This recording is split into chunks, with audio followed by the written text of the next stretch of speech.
قال الله تبارك وتعالى في الكلام المجيد والفرقان الحميد والعصر إن الإنسان لفي خسر صدق الله العظيم وصدق رسوله النبي الكريم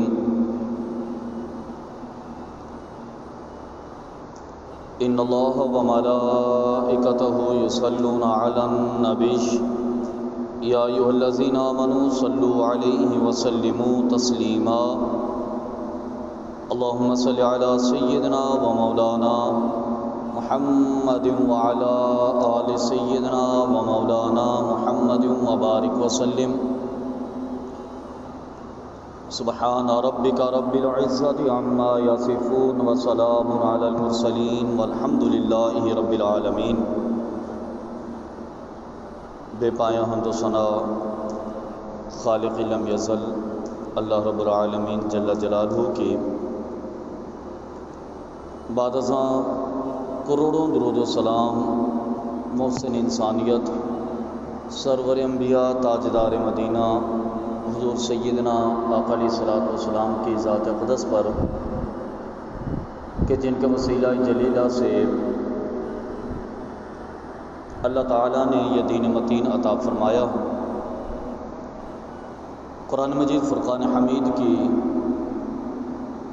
ایک مختصر سی سورہ مبارکہ کے آغاز میں اللہ رب العالمین جل جلالہ نے ارشاد فرمایا والعصر، اور قسم ہے زمانے کی، ان الانسان لفی خسر، کہ بے شک انسان خسارے میں ہے۔ اللہ رب العالمین جل جلالہ نے انسان کے جس خسارے کی طرف ارشاد فرمایا، اس خسارے کو سمجھنے کے لیے، اس کو جانچنے کے لیے تھوڑی سی تفسیر کی طرف، تھوڑی سی تفصیل کی طرف جانا ضروری ہے۔ اللہ رب العالمین جل جلالہ نے انسان کو اس دنیا میں بھیجنے کے بعد انسان کے لیے یہ راستہ متعین کیا کہ وہ اللہ رب العالمین کی بارگاہ کا قرب حاصل کرے۔ انسان کے لیے یہ راستہ متعین فرمایا کہ وہ اللہ رب العالمین کی اطاعت کے راستے پہ چلے، اللہ کی فرما برداری کے راستے پہ چلے، اللہ کی عبادت کے راستے پر چلے۔ یہ انسان کا بنیادی مقصد تھا، اور اللہ رب العالمین نے اس کی طرف اشارہ کرتے ہوئے فرمایا کہ وما خلقت الجن والانس الا لیعبدون، کہ انسانوں اور جنوں کی تخلیق کا مقصد جو تھا وہ اللہ کی عبادت تھا۔ مقصد یہ تھا بنیادی طور پہ انسان کی تخلیق کا، لیکن پھر ہوا یہ کہ انسان اپنی تخلیق کے مقاصد سے ہٹ گیا، وہ اللہ کی اطاعت سے دور ہو گیا، اللہ کی فرما برداری سے دور ہو گیا، اللہ کی عبادت سے دور ہو گیا۔ یہ ہوا اس لیے کہ انسان نے در حقیقت اس کو دوست سمجھنا شروع کر دیا جو اس کا دوست تھا نہیں۔ لیکن انسان جب اپنی ثواب دید پر فیصلے کرتا ہے، جب اپنی خواہشات پر فیصلے کرتا ہے، وہ فیصلہ کرنے میں اللہ کی کتاب کو شامل نہیں کرتا، اللہ کے نبی کے فرامین کو شامل نہیں کرتا، تو پھر انسان غلطی کرتا ہے۔ اللہ رب العالمین نے جا بجا انسان کو بتایا کہ شیطان تمہارا دشمن ہے، انہ لکم عدو مبین، کلم کلا دشمن ہے تمہارا۔ لیکن انسان نے فیصلہ کیا کہ شیطان دشمن نہیں، وہ ہمارا دوست ہے۔ ہم شیطان کے راستے پہ چل پڑے، ہم نے شیطان کی اطاعت شروع کر دی، حالانکہ پیغام تو ہمارے لیے یہ تھا کہ شیطان سے دشمنی رکھنی ہے، شیطان کی دوستی نہیں ہے تمہارے لیے۔ ہم نے اس کو دوست بنا لیا، اس نے ہمیں دنیا میں جس راستے پر ڈالنا چاہا ہم اس راستے پہ چل پڑے۔ ہم اللہ کے پیغام کو بھول گئے، کتاب کے پیغام کو بھول گئے، حدیث کے فرامین کو بھول گئے، اور ہم نے شیطان کو دوست بنا لیا۔ جب ہم نے شیطان کو دوست بنایا تو شیطان نے ہمیں اللہ کے راستے سے دور کر دیا۔ ہوا یہ کہ انسان شیطان کے راستے پہ چلا، شیطان کی اطاعت میں چلا، شیطان کی محبت میں چلا، شیطان کے راستے پہ گزر گیا۔ وہ جیسے جیسے شیطان کے راستے پہ چلتا گیا وہ خدا سے دور ہوتا گیا۔ اس نے اللہ کی عبادت بھی چھوڑ دی، اللہ کی اطاعت بھی چھوڑ دی، اللہ کی فرما برداری بھی چھوڑ دی۔ اللہ رب العالمین نے جس کام کے کرنے کا حکم دیا تھا ہم نے اس کام کو ترک کر دیا۔ حکم کیا؟ نماز پڑھو، ہم نے نماز چھوڑ دی۔ زکوٰۃ ادا کرو، ہم نے زکوٰۃ چھوڑ دی۔ حج بیت اللہ کرو، ہم نے حج بیت اللہ چھوڑ دیا۔ فرمایا نماز پڑھو، ہم نے نماز چھوڑ دی۔ نوافل پڑھو، نوافل چھوڑ دیے۔ اللہ رب العالمین نے جس کام سے روکا تھا شیطان کی محبت میں وہ کام ہم نے شروع کر دیے۔ جھوٹ نہیں بولنا، ہم نے بولے۔ کرپشن نہیں کرنی، ہم نے کی۔ چوری نہیں کرنی، ہم نے چوری کی۔ زنا نہیں کرنا، ہم نے زنا کیا۔ جس کام سے اللہ رب العالمین نے روکا تھا وہ ہم نے کیے، اور جہاں پر اللہ نے کرنے کا حکم دیا تھا وہ ہم نے چھوڑا۔ اس کی بنیادی وجہ کیا بنی؟ بنیادی وجہ یہ بنی کہ ہم نے اپنے ذاتی ثواب دین پر یہ فیصلہ کر لیا کہ شیطان جو اس دنیا کو خوبصورت بنا کے ہمارے سامنے پیش کرتا ہے تو یہ دنیا در حقیقت اتنی ہی خوبصورت ہے۔ اس نے ہمیں بتایا کہ یہ دنیا کا راستہ بہترین، ہم چل پڑے اس راستے پہ۔ حالانکہ اللہ رب العالمین نے تو انسان کو سب سے پہلے مخاطب ہو کے فرمایا تھا کہ وما خلقت الجن والانس الا لیعبدون، کہ ہم نے تو انسانوں اور جنوں کو اس لیے پیدا کیا کہ وہ میری عبادت کریں۔ اور پھر ایک اور مقام پر اللہ رب العالمین نے ارشاد فرمایا کہ لیبلوکم ایھکم احسن عملا، انسان کو ہم نے تخلیق اس لیے کیا تھا تاکہ ہم دیکھیں کہ ان میں سے اچھے کام کرتا کون ہے۔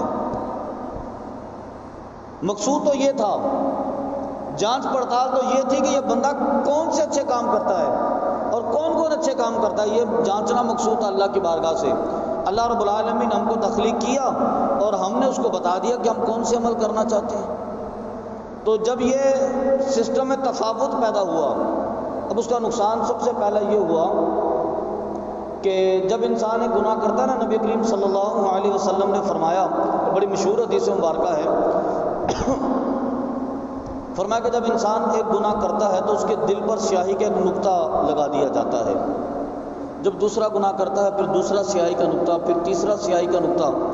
اگر تو انسان توبہ کر لے تو وہ نقطے مٹا دیے جاتے ہیں، اگر توبہ نہ کرے تو پھر وہ نقطہ پھیلتے اتنا بڑا ہو جاتا ہے کہ انسان کے پورے دل کو گھیر لیتا ہے۔ جب انسان کا پورا دل سیاہ ہو جاتا ہے، کالا ہو جاتا ہے، پھر کیفیت یہ ہوتی ہے کہ انسان کی نظر میں برائی نہیں رہتی۔ اب انسان کی نظر میں گناہ نہیں رہتا، انسان کی نظر میں اللہ کی نافرمانی نہیں رہتی، معصیت نہیں رہتی، کیونکہ وہ شیطان کا پیروکار ہو گیا۔ حالانکہ کہا تھا وَلَا تَتَّبِعُوا خُطُوَاتِ الشَّيْطَانِ، شیطان کے راستے پہ نہیں چلنا، شیطان کے نقش قدم پہ نہیں چلنا۔ لیکن اب انسان اتنا زیادہ ہو گیا اس راستے پر مضبوط کہ اسے برائی نظر نہیں آتی۔ جب اسے برائی نظر نہیں آتی تو اس کیفیت میں احساس معصیت جو انسان کے اندر ہوتا ہے نا وہ بھی زائل ہو جاتا ہے۔ احساس معصیت یہ بھی بڑی ایک چیز ہے۔ ایک گناہ بندہ کرتا ہے نا تو اس کا ضمیر ملامت کرتا ہے کہ تو نے اللہ کی نافرمانی کی ہے۔ انسان جب گناہ کرتا ہے نا تو اس کا ضمیر اندر سے بولتا ہے کہ تو نے اللہ کے ساتھ دھوکہ کیا ہے، اللہ نے یہ حکم نہیں دیا تھا۔ تو احساس معصیت ہوتا ہے اس بندے کو، پھر وہ توبہ کرتا ہے، پھر اللہ کی بارگاہ میں روتا ہے، وہ اللہ کی بارگاہ میں گڑ گڑاتا ہے، وہ معافیاں مانگتا ہے۔ احساس معصیت اس کے اندر موجود تھا، جسے اگر آپ دوسرے لفظوں سے تعبیر کریں تو اس کا ضمیر زندہ تھا۔ اس کا ضمیر اسے مخاطب کرتا ہے کہ بندے تو خدا کی نافرمانی کے راستے پہ جا رہا ہے، تو معصیت کے راستے پہ جا رہا ہے، اس کا ضمیر انسان کو بلاتا ہے۔ احساس معصیت ختم ہو گیا، ضمیر مر گیا اس کا، اب اس کا دل کالا ہو گیا۔ اب اس بندے کو احساس ہی نہیں ہے کہ میں نے کہاں پہ نافرمانی کی، بلکہ وہ لوگوں کو فخریہ طور پہ بتاتا ہے کہ میں نے فلاں کے ساتھ دھوکہ کیا، لیکن اس کی مجال کہ میرا ہاتھ روک سکے، میرے اندر اتنی طاقت ہے کہ میں نے فلاں کے ساتھ ظلم کیا، اس کی مجال ہے کہ میرے ساتھ آ کے مقابلہ کر سکے۔ اس لیے کہ احساس زیاں جو تھا وہ تو ختم ہو گیا۔ اب جب یہ کیفیت ہو جاتی ہے کہ انسان کا ضمیر مر گیا تو پھر اللہ رب العالمین فرماتا ہے کہ وَالْعَصْرِ إِنَّ الْإِنسَانَ لَفِي خُسْرٍ، قسم ہے زمانے کی یہ انسان خسارے کے اندر ہے۔ جس کا ضمیر مر گیا اس کے لیے فرمایا کہ قسم ہے زمانے کی کہ یہ انسان خسارے کے اندر ہے، کیونکہ اب اس کا ضمیر اس کو خدا کی بارگاہ کی طرف بلاتا ہی نہیں ہے۔ اب اس کا ضمیر اس کو ملامت ہی نہیں کرتا، اب اس کا ضمیر اس کو خدا کی اطاعت میں لے کے ہی نہیں جانا چاہتا، اب یہ بندہ بھٹکتا رہے گا اس راستے پہ اور یہ دھوکے میں رہے گا۔ وہ جیسے ریت ہوتی ہے نا، ریت، یا آپ تارگل کی سڑک پہ سفر کریں، دور سڑک پہ آپ کو نظر آتا ہے جیسے پانی بہتا ہے، آپ وہاں پہ جاتے ہیں تو کچھ بھی نہیں ہوتا۔ قرآن پاک میں بھی اس کو ذکر کیا نا، کسراب بقیۃ یحسبہ الظمآن ماء، فرمایا کہ ان کے اعمال تو ایک شراب کی طرح ہوتے ہیں، ان کو نظر آتا ہے کہ جیسے پانی موجود ہے، لیکن جب پاس جاتے تو پانی نہیں ہوتا۔ تو انسان کے خسارے کی بھی یہ کیفیت ہے، وہ سمجھتا ہے کہ میں کامیاب ہوں، وہ دنیا کی 4 چیزیں حاصل کر کے سمجھتا ہے کہ میں کامیاب ہوں، لیکن اس کے پاس کامیابی ہوتی نہیں ہے۔ در حقیقت وہ اللہ کی بارگاہ میں کامیاب نہیں ہوتا۔ فرمایا کہ قد افلح من تزکا، کامیاب تو وہ ہوگا جس نے اپنا تزکیہ نفس کیا، لیکن ہم نے کامیابی کا گراف تبدیل کر لیا، کامیابی کا معیار تبدیل کر لیا۔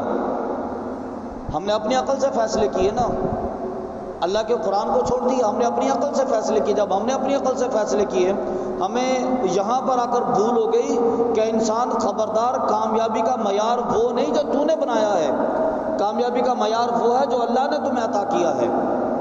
لیکن ہم بھول گئے، ہم سمجھتے کہ کامیابی کا وہ معیار جو میں نے بنایا وہی در حقیقت کامیابی ہے، لیکن نہیں، وہ کامیابی نہیں ہوتی، کامیابی وہ ہوتی ہے جو اللہ نے تمہیں عطا کی تھی۔ اس لیے اللہ رب العالمین جل جلالہ نے انسان کے لیے قسم اٹھا کر ارشاد فرمایا کہ قسم ہے زمانے کی کہ انسان ہے ہی خسارے کے اندر۔ اور نبی کریم صلی اللہ علیہ وسلم کی ایک حدیث مبارکہ ہے، سرکار اقدس صلی اللہ علیہ وسلم نے فرمایا کہ اے میرے صحابہ، جو میں جانتا ہوں اگر تم جان لیتے تو تم لوگ ہنسنا بھول جاتے، تم لوگ دنیا کے مکانوں کو چھوڑ کے پہاڑوں جنگلوں میں نکل جاتے، تم لوگ ہنسنا بھول جاتے، دنیا کو چھوڑ کے جنگلوں میں نکل جاتے۔ اس لیے کہ نبی کریم صلی اللہ علیہ وسلم نے جو حقیقت عیاں اللہ رب العالمین نے کی تھی وہ جانی تھی، اور ہم اس حقیقت تک نہیں پہنچے، بلکہ ہم نے پہنچنے کا راستہ ہی تلاش کرنا چھوڑ دیا نا۔ اور نبی کریم صلی اللہ علیہ وسلم نے ایک اور جگہ پر ارشاد فرمایا، آپ نے فرمایا کہ ایک زمانہ ایسا آئے گا کہ جس کے اندر ایمان صرف اس بندے کا محفوظ ہوگا جو دنیا کو چھوڑ کے پہاڑوں اور جنگلوں میں چلا جائے، صرف ایمان اس کا مضبوط ہوگا۔ جیسا کہ صوفیہ نے فرمایا نا کہ گزشتہ ادوار کے اندر سب سے کم ایمان کی علامت یہ تھی کہ وہ بندہ نماز تو پڑھ لے، اور آج کہتے ہیں کہ سب سے مضبوط ایمان کی علامت ہے کہ جو بندہ نماز پڑھ لے، کیونکہ ہم نے معیارات جب تبدیل کیا تو دنیا ہم پہ حاوی ہو گئی۔ جس شیطان کے لیے اللہ نے فرمایا تھا کہ دشمن ہے، وہ ہم نے دوست بنا لیا، اور جو راستہ اللہ نے کامیابی کا عطا کیا تھا وہ ہم نے ترک کر دیا۔ جب ہم نے راستے بدلے، جب ہم نے مزاج بدلے، جب ہم نے اپنے خیالات بدلے، تو اللہ رب العالمین نے پھر ہمیں مخاطب کر کے فرمایا کہ والعصر، قسم ہے زمانے کی، ان الانسان لفی خسر، کہ انسان خسارے میں ہے۔ کامیابی کا راستہ وہی ہے جو اللہ رب العالمین نے عطا کیا کہ وما خلقت الجن والانس الا لیعبدون، کہ ہم نے انسانوں اور جنوں کو اس لیے پیدا کیا تاکہ وہ میری عبادت کریں۔ فرمایا کہ لیبلوکم ایکم احسن عملا، تاکہ ہم آزمائیں تمہیں کہ تم میں سے اچھے کام کرتا کون ہے۔ جب ہم اچھے کام کر کے اللہ رب العالمین کی بارگاہ میں پیش کریں گے تو پھر ہم اللہ رب العالمین کی دی ہوئی آزمائش پر کامل طریقے سے پورے ہو جائیں گے۔ اور اگر ہم اللہ کی آزمائش کو اپنانا ہی نہیں چاہتے، اللہ کے بتائے ہوئے راستے کو اپنانا ہی نہیں چاہتے، لینا ہی نہیں چاہتے، تو نتیجہ یہ ہوگا کہ پھر ناکامیاں ہمارا سامنا کریں گی۔ اللہ رب العالمین اس کی بارگاہ سے دعا ہے کہ اللہ تعالی ہمیں اپنی اطاعت کی توفیق عطا فرمائے، اللہ تبارک و تعالی ہمیں فرما برداری کی توفیق عطا فرمائے، معصیت اور شیطان کے راستے سے نکال کر اطاعت اور فرما برداری کے راستے پر چلنے کی توفیق عطا فرمائے۔ آمین آمین، وما علینا الا البلاغ المبین۔